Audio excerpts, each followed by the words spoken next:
سلام ان کے لیے۔ بسم اللہ الرحمن الرحیم، نحمدہ ونصلی علی رسولہ الکریم، اما بعد۔ آج صفحہ آن لائن کورسز کی طرف سے زکوٰۃ کورس کا 5واں سبق پیش کیا جا رہا ہے۔ اس سبق میں ہم قرضوں پر زکوٰۃ کی تفصیلات اور قرضوں کی اقسام کو ذکر کریں گے۔ تو پہلی بات یہ ہے کہ قرضوں کی کتنی قسمیں ہیں۔ تو یہ بات یاد رکھیں، جو آدمی قرض لیتا ہے دوسرے سے تو اس کی دو قسمیں ہیں۔ ایک تو یہ کہ معمول کے قرض ہیں، جن کو انسان اپنی ذاتی ضروریات کے لیے مجبوراً لیتا ہے، ان قرضوں پر تو زکوٰۃ نہیں۔ دوسرے قرضے تجارتی قرضے کہلاتے ہیں، جو کاروباری اغراض مثلاً فیکٹری لگانے یا مشینریاں خریدنے کے لیے لیے جاتے ہیں۔ اس میں پہلی بات یہ کہ یہ قرضے ضرورت سے زائد ہوتے ہیں۔ دوسری بات یہ کہ ایسے قرضے بہت بھاری پیمانے پر لیے جاتے ہیں۔ اگر ہم کہیں کہ ان کو نصاب سے منع کیا جائے تو بڑے بڑے مالداروں پر زکوٰۃ واجب نہیں ہوگی۔ اس لیے علماء کرام نے اس مسئلے پر غور کر کے فرمایا ہے کہ اگر ان قرضوں سے قابل زکوٰۃ اشیاء خریدی گئی، یعنی ایسی اشیاء خریدی گئی کہ جن پر زکوٰۃ واجب ہوتی ہے، مثلاً خام مال وغیرہ، تو ایسے قرضوں پر زکوٰۃ نہیں ہے، کیونکہ اس خام مال کی زکوٰۃ ویسے بھی دینی پڑے گی۔ اور اگر غیر قابل زکوٰۃ اشیاء خریدی گئی، یعنی جن پر زکوٰۃ واجب نہیں، مثلاً مشینری، بلڈنگ وغیرہ، تو ان قرضوں کی زکوٰۃ دینی چاہیے، اسی میں احتیاط ہے۔ اس تفصیلات کو فقہی مقالات جلد 3 میں دیکھا جا سکتا ہے۔ دوسری بات، قرضوں کی اقسام کتنی ہیں؟ تو یاد رکھیں کہ جب بھی انسان کسی کو قرض دیتا ہے تو اس کی 3 قسمیں ہیں۔ نمبر 1 دینے قوی، نمبر 2 دینے متوسط، نمبر 3 دینے ضعیف۔ دینے قوی کیا ہے؟ دینے قوی ہے کہ سونا، چاندی، نقدی یا مال تجارت کسی کو بیچا ہو اور اس کی پیمنٹ باقی ہو۔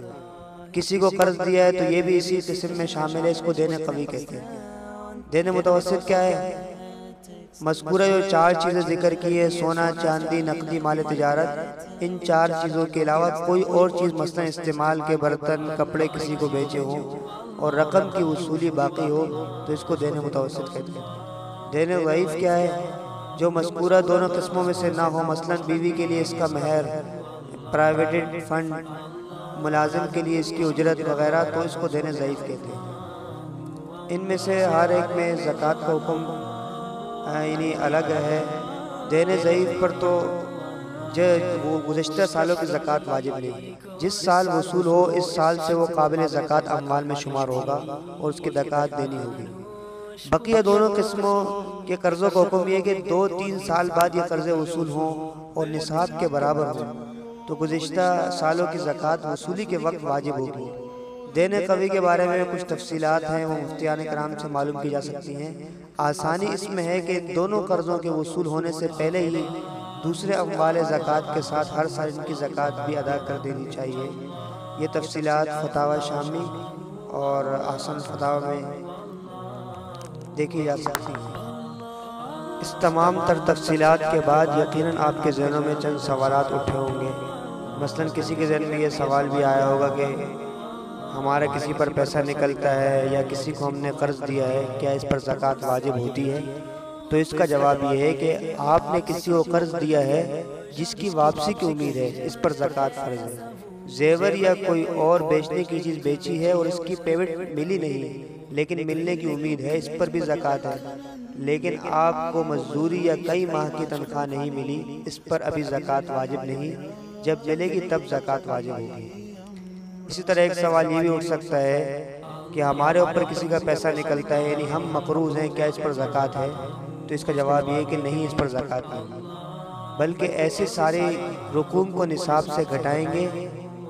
یوٹیلیٹی بلز، فون، بجلی، گیس، پانی کے بلز، واجب الادا کرایہ، واجب الادا پیمنٹس، تمام ٹیکسز، یہ سب قرض ہیں، ان پر زکوٰۃ نہیں، انہیں نصاب سے گھٹائیں گے۔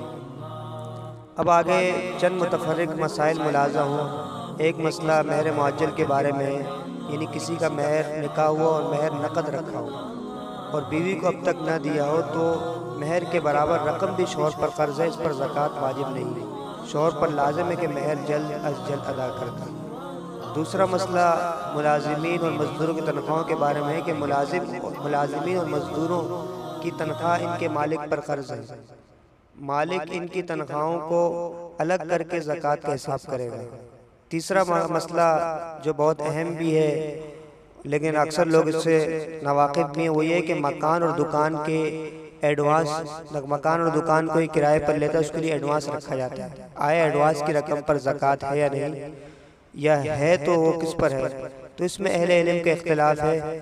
راجح قول یہی ہے کہ کرایہ دار پر زکوٰۃ ہے، یعنی جس نے وہ کرائے پر لیے، جس نے ایڈوانس کی رقم جمع کرائی ہے اسی پر زکوٰۃ ہے، مالک کے مکان پر اس کی زکوٰۃ نہیں، مالک کے مکان پر ایڈوانس کی رقم قرض ہے۔ اللہ پاک ان تمام تفصیلات پر عمل پیرا ہونے کی توفیق عطا فرمائے اور ہمیں دین کی صحیح سمجھ عطا فرمائے۔ وآخر دعوانا الحمدللہ رب العالمین۔